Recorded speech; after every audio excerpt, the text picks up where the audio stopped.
Запись начинается, с вашего позволения. Отец наш Небесный, мы благодарим Тебя за это время, оно посвящено Тебе, и все, что в нашей жизни, мы посвящаем Тебе, это площадка, это время, наши сердца, наш разум, пусть все будет открыто для того, чтобы от нашей дорогой сестры принимать то, что Ты нам хочешь сказать. Все это было сделано именно с этой целью, и наша общая цель, чтобы ты прославился везде, где есть твои дети, где есть тело Христово, твоя церковь. Поэтому оно посвящено тебе, и мы благодарим тебя, Дух Святой, что ты есть, ты с нами, ты в нас, и мы отдаем тебе все это время, чтобы ты нас вел, нам проговаривал, показывал видение, давал слово, понимание. Мы просто предоставляем тебе полную свободу действия и благодарим тебя за то, что ты присутствуешь вместе с нами, и да прославится наш Господь во всем этом. Аминь. Аминь.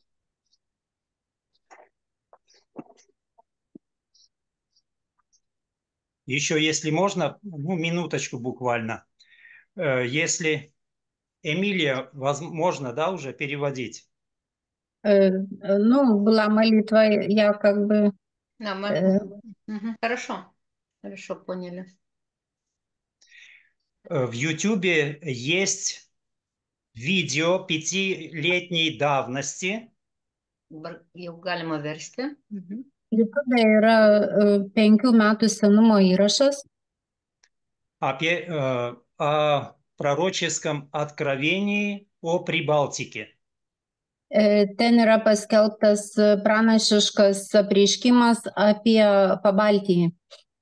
Я ссылку выложу в чат, вот в этот чат, если кому-то нужно будет скопировать, чтобы можно было посмотреть.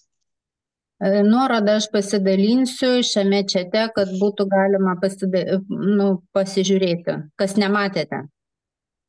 И вот что сегодня происходит, желание большое было вложено нам, верю, Духом Святым, узнать у Ларисы Веселовой, есть ли какое-то обновление от Господа. Ir šiuo metu mums buvo įdėta dvasioje sužinoti, ar buvo kažkokie atnaujinimai šioje pranašystėje, paklausti pačios Larisos Veselovos. И слава Богу, это обновление получилось, может, даже в самый последний момент.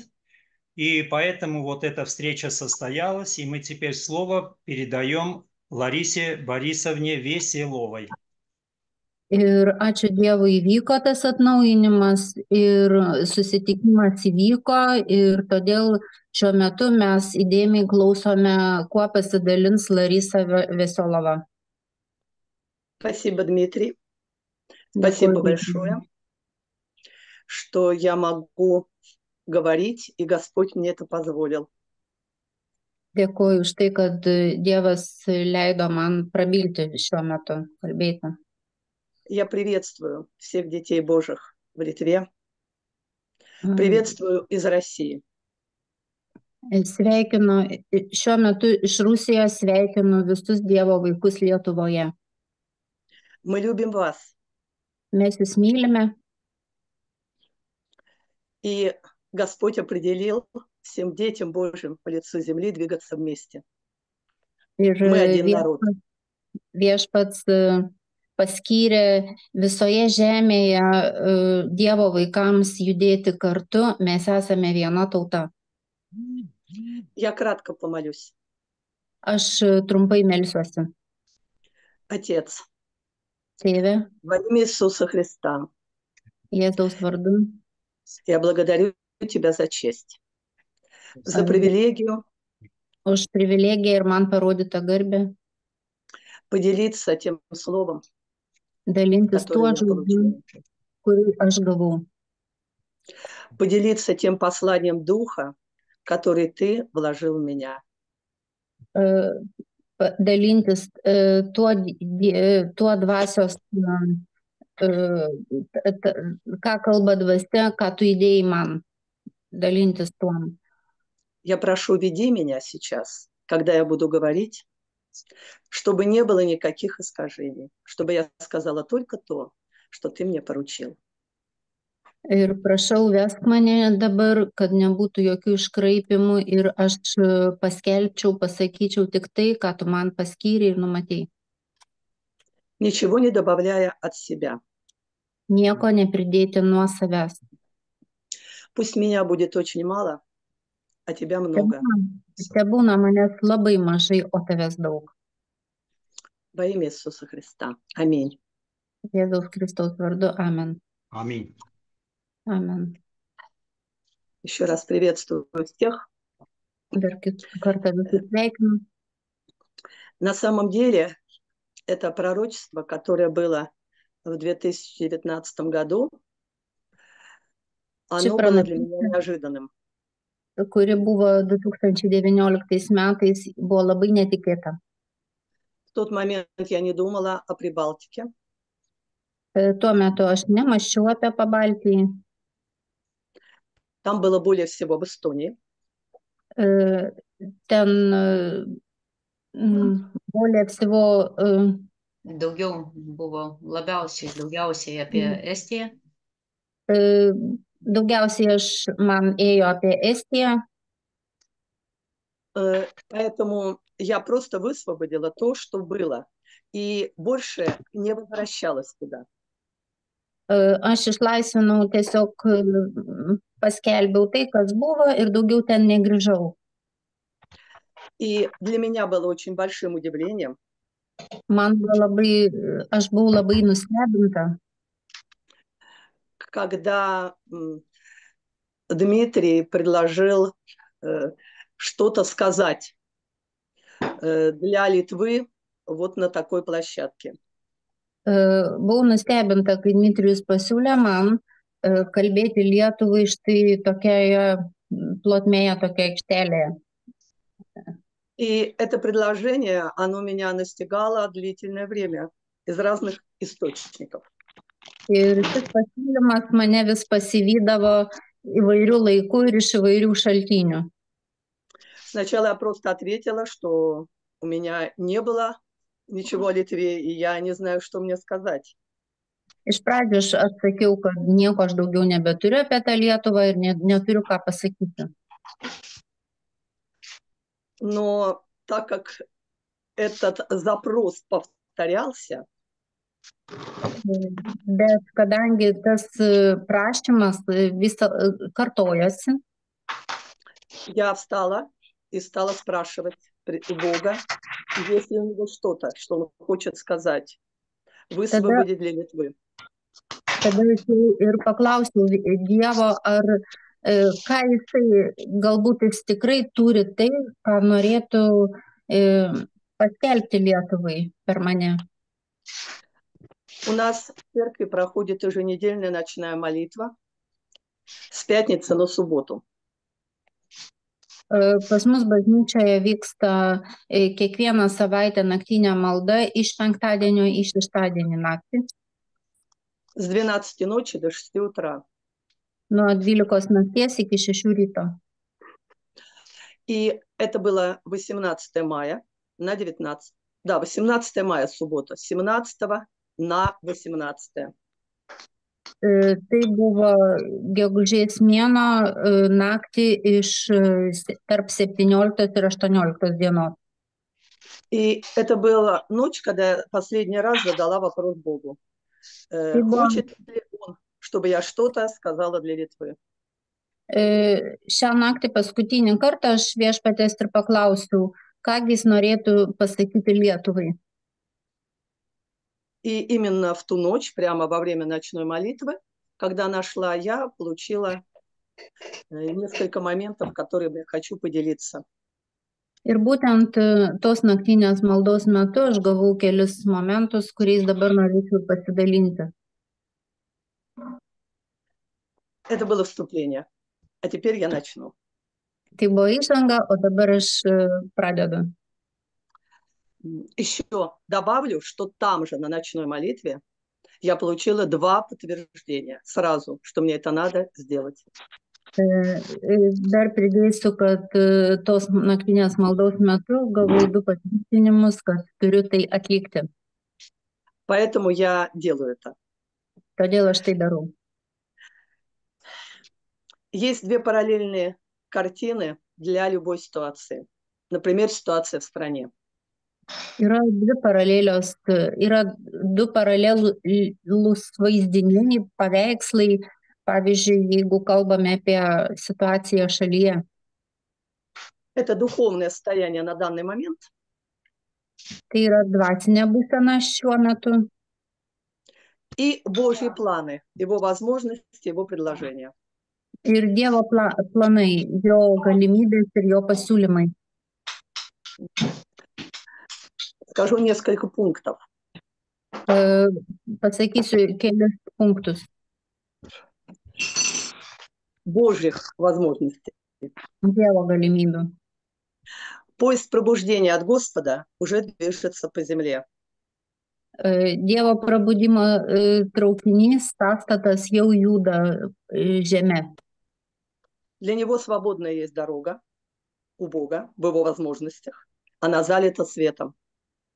Jam jau yra atlaisvintas kelias ir tai užpildyta Dievo šviesa. Он не сдвигает горы, этот поезд, а проходит по проложенному пути через тоннели. Šis traukinys nepatraukia kalnų, nenuvarto, bet praeina po jais jau jam paruoštais tuneliais. Римлянам 9:28 написано, что Господь дело решительное совершит на земле. Romiečiam 9:28 rašo, kad viešpats galingą darbą atliks žemėje. И что я поняла и услышала? Приняла прямо. Литве важно успеть войти в этот поезд. Ir štai ką aš pamačiau, labai svarbu Lietuvai spėti įeiti į šį traukinį. Господь призывает Литву своими шафарами. Viešpats kviečia Lietuvą savo šofarais, vadina kviečia. Он легко меняет картинки разных мест, разных территорий в Литве и в целом страны по молитве. Jis labai lengvai keičia paveikslus, pavydalus Lietuvoje atitinkamai pagal maldą, paskelbtą maldą. У этого поезда есть специальное устройство, которое может всасывать в него разные страны. Šis traukinys turi specialų įtaisą, kuris į save sutraukia, įsiurbia įvairias šalis. И в этом составе есть отдельный вагон для Литвы. Ir šiame sąstate yra specialus vagonas Lietuvai. Я спрашивала у Господа, о Прибалтике в целом мне надо говорить или о Литве отдельно? Aš klausiau viešpaties, ar man kalbėti apie Pabaltijį bendrai, ar atskirai apie Lietuvą. И хотя эти три страны очень близки и соединены, Nors šios šalis yra tarpusavį labai artimos ir sujungtos, но каждый за себя будет давать отчет Богу. Об этом нам говорит Слово. bet žodis mums sako, kad kiekvienas už save duos ataskaitą Dievui. Поэтому я поняла, что говорю отдельно о Литве. Todėl aš supratau, kad kalbu atskirai apie Lietuvą. Я увидела, что двери этого вагона. Я не услышала, извините. Ага. Итак, каждый из нас за себя даст отчет Богу. И поэтому говорю о Литве отдельно. Todėl kalbu atskirai apie Lietuvą. Я увидела, что двери вагона, который предназначен для Литвы, забит досками. Ir pamačiau, kad vagono duris, kuris yra skirtas Lietuvai, yra užkaltas lentomis. Важна молитва звучала. Man nuskambėjo labai svarbu yra malda. И дальше пошли предложения по молитве. Ir Как toliau молиться? gavau nurodymus, pasiūlymus, kaipgi reikia melstis. И первое это в Литве нужно родиться Давиду. Pirma, Lietuvoje turi gimti Dovydas. Родиться в духе, вызвать его рождение. Gimti dvasioje ir reikia iškviesti, iškviesti tą gimimą.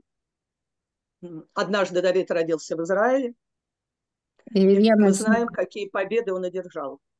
Vienąsyk Dovydas gimė Izraelyje ir mes žinome, kokias jis turėjo pergalę. Как он возвысил Израиль и какое наследство он передал своему сыну Соломону.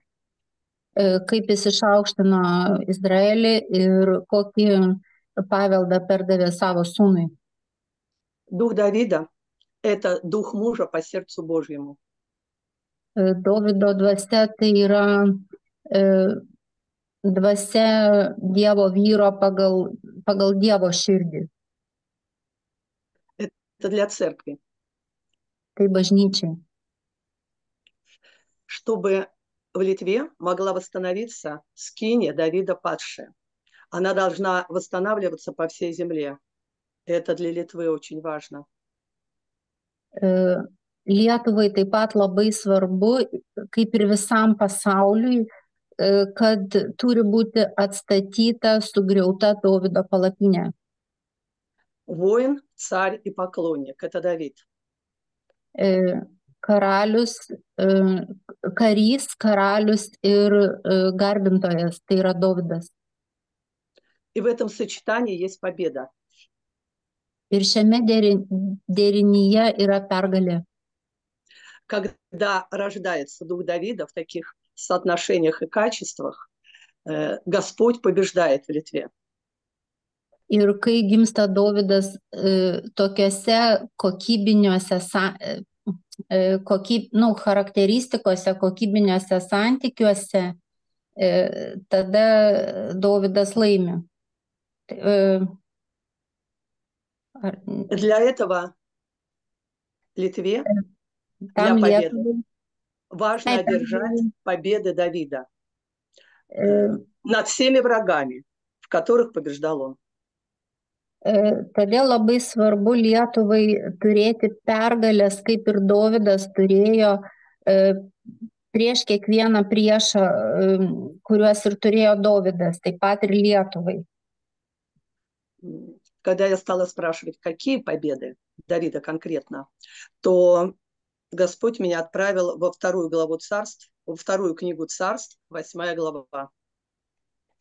Ir štai, kai aš paklausiau viešpatės, kokiosgi konkrečiai jis turi omenyje pergalės, viešpats mane nuvedė į Karalių 2, Karalių 2 skyrių, 2 Karalių 8 skyrių.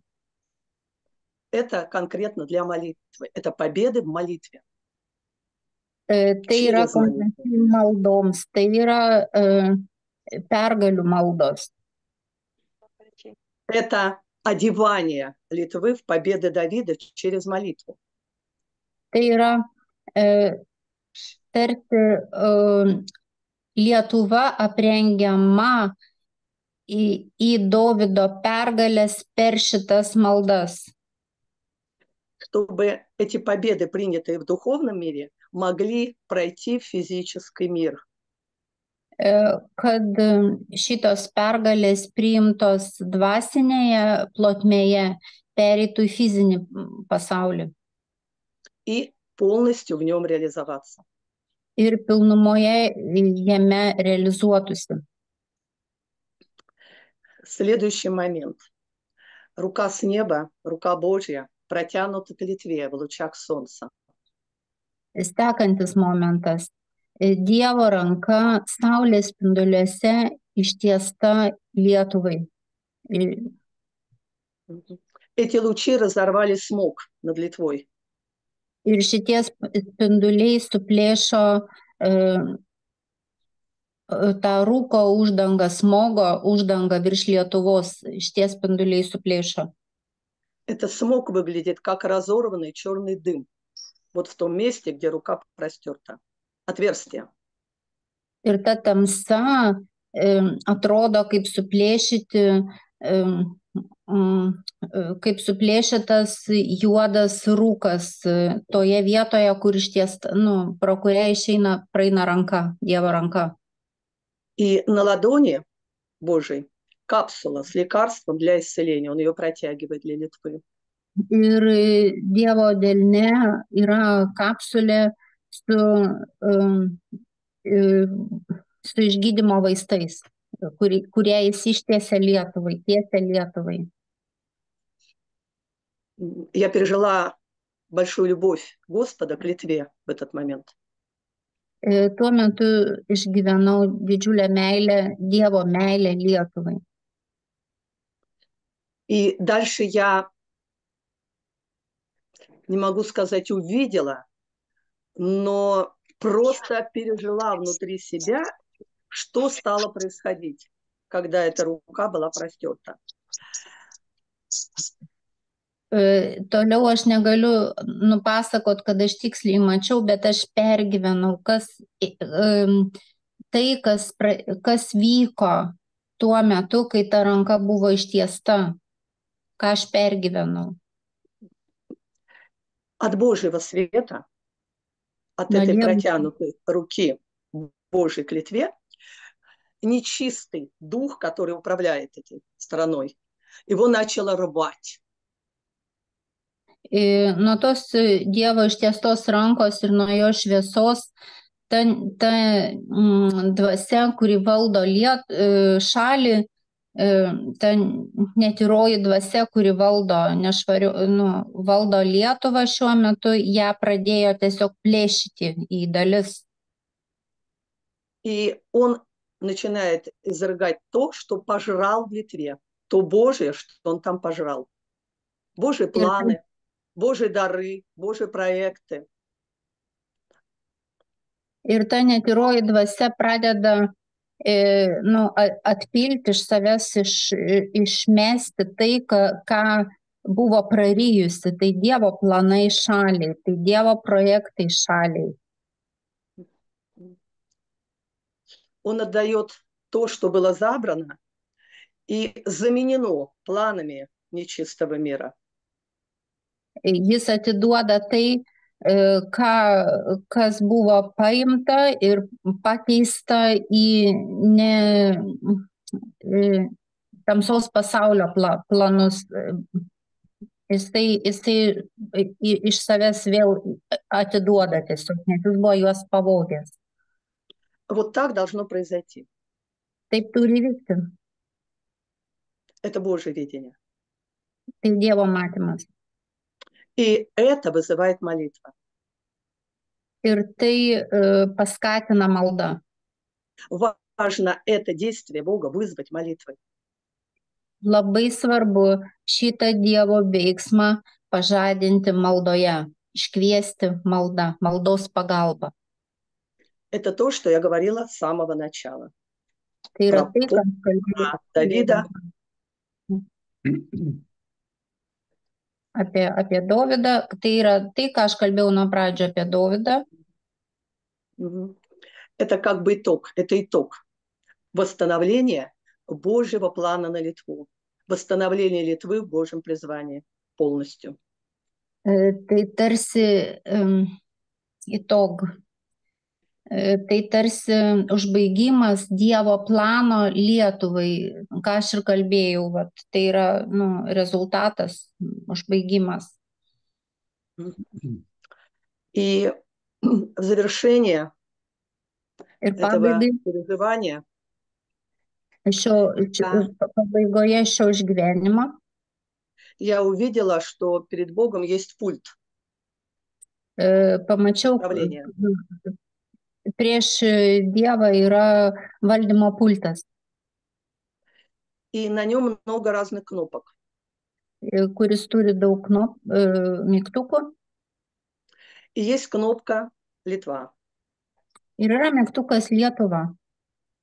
И прозвучало так: важно, чтобы она стала рабочей, чтобы контакт когда Бог нажимает, то Литва бы реагировала. Этот контакт был бы полностью восстановлен. Labai svarbu, kad būtų atstatytas kontaktas ir kai Dievas liečia šį mygtuką, Lietuva reaguoja. Labai svarbu atstatyti šį kontaktą. Через церковь на уровне духовной власти Господа в Литве. Через молитву. Per bažnyčią dvasinės valdžios lygyje Lietuvai. Вот это то, что касалось видения, получения слова, понимания. Кратко я передала. Я вижу, что время уже заканчивается. И после этого мне Господь сказал, что надо сказать на этой площадке о ходатайственной молитве. Передать этот факел, усилить то, что есть, зажечь Божьим огнем. И дал такой пример, может быть, странный, когда Самсон, не самый такой сильный Божий помазанник. Ir štai aš supratau, kad viešpats pabaigoje dar nori man suteikti galimybę čia dabar šitame susirinkime pasakyti apie užtarimo maldos svarbą. Ir kalbėsiu tai Samsono pavyzdžiu, kuris galbūt nėra pats šlovingiausias iš Biblijos veikėjų, tačiau viešpats parodė taip kalbėti. Он связал хвосты лисом и поджег. Jis surišo lapių uodegas ir padegė. И пустил их на поле. Ir paleido į laukus. Вот так должна зажечься молитва ходатайственная в Литве, чтобы были выжжены все поля небожьих посевов. Ir štai taip turi užsidegti Dievo užtarimo malda, kad būtų sudeginta laukuose visa tai, ką pasėjo ne Dievas ir visa tai, kas jam svetima. Я очень извиняюсь, драгоценный, брангей, ашлабати прошел. Той мяс ищей на мишкарту и галим сугришти и та пативета перта норода. По той же ссылке мы можем вернуться, потому что сейчас отключится. Все возвращаемся. Tai gerai. Может быть, общаемся, когда отключится, зайдем и продолжим. Уже все.